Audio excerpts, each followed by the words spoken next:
Mit Content Update 0.15 hat Envision Entertainment die letzte große Erweiterung vor dem 1.0 Release und dem Ende der Early Access Phase veröffentlicht.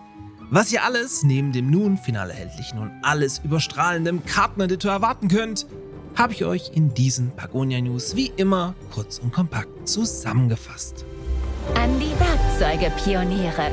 Es gibt noch so viel zu tun. Die heutigen Pagonia News werden euch von meinem Partner Instant Gaming präsentiert, die den Die Siedler-Erben mit 22 € zum Bestpreis für euch im Angebot haben. Wenn ihr also noch unentschlossen seid, günstiger wird's definitiv nicht mehr. Und mit einem Kauf über meinen Partnerlink unterstützt ihr dabei zusätzlich diesen kleinen Nischenkanal hier sehr.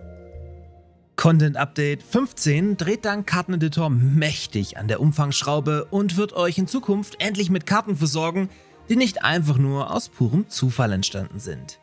Direkt kleiner, aber wichtiger Funfact an dieser Stelle: Nur die Siedlerspiele mit einem Karteneditor sind heute noch relevant, alle anderen, wie beispielsweise die Siedler 7, hingegen mausetot. Das ist natürlich auch dem Team um Volker Wertig nicht entgangen, weswegen der nun veröffentlichte Editor auch dementsprechend umfangreich ausfällt und daher für Mapper und Modder fast keine Wünsche offen lässt.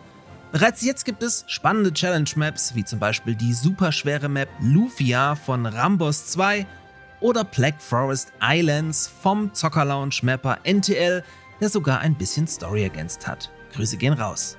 Update 15 ist aber weit mehr als nur Karteneditor, weswegen auch das Halloween-Setting wie im Vorjahr für kurze Zeit zurückgekehrt ist. Genauer gesagt könnt ihr aktuell mit Skull Island eine mit angepassten Assets verzierte Gruselmap spielen, die auch schwierigkeitstechnisch knackig ausfallen soll und sich daher an fortgeschrittene Spieler richtet. Erneut veröffentlicht wurde in diesem Zug auch die letztjährige Halloween-Map Spirale des Entermonds, welche überarbeitet wurde, um auch mit dem seit letztem Jahr hinzugekommenen Content zu funktionieren. Ein kleineres Update gab es beim Handelsposten. So kann dieser ab sofort auch questrelevante Orte beliefern, ohne dass ihr diese vorher umständlich mit eurer Landesgrenze eingenommen habt. Der Holzfäller hat hingegen eine neu gestaltete Schaltfläche für den Erhalt des Waldes erhalten, sprich, wenn ihr diese Option aktiviert habt, die übrigens auch standardmäßig an ist, fällt der Holzfäller nur voll ausgewachsene Bäume, welche wiederum selbst neue Setzlinge hervorbringen. Sprich, euer Holzfäller arbeitet zwar langsamer, macht aber einen Förster überflüssig, den ihr ohnehin erst viel später bauen könnt.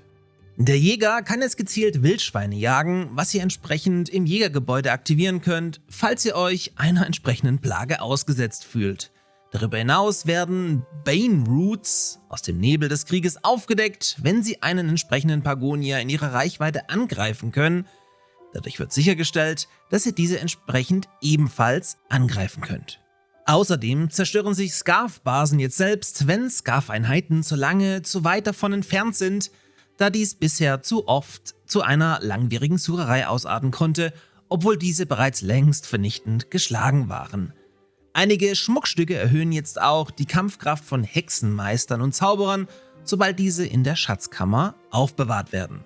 Zudem arbeitet die Schmelzhütte jetzt schneller, was wiederum deren Effizienz nach oben schraubt. Klein aber fein wurde auch das Startmenü überarbeitet, ein Browserfenster für Maps aus dem Karteneditor ergänzt und der Minimap Ingame ein paar neue Filter spendiert. Auf der Grafikseite wurde die immer noch viel zu große Venture, also das Landungsschiff, ein bisschen aufgepeppt, was ebenfalls für Gesteinsablagerungen gilt.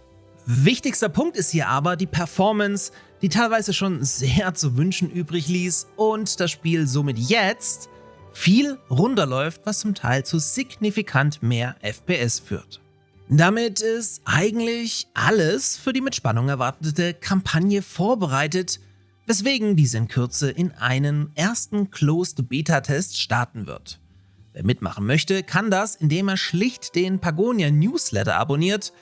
Das folgende Anmeldeformular soll die Tage verschickt werden.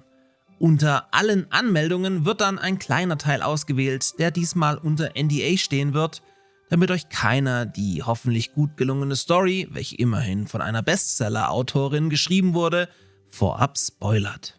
Sobald es wieder etwas Neues von den Pagonischen Inseln gibt, werde ich euch natürlich wie gehabt auf dem Laufenden halten. Dementsprechend verpasst ihr hier mit einem kleinen Abo also gar nichts. In diesem Sinne, gönnt euch die gelungenen Halloween-Maps und checkt die ersten Community-Karten aus.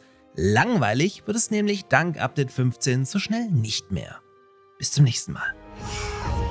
Denn wir sind hier, um anzukommen und gemeinsam zu wachsen. Und Pagonia zu einem prächtigen Zuhause für uns alle zu machen.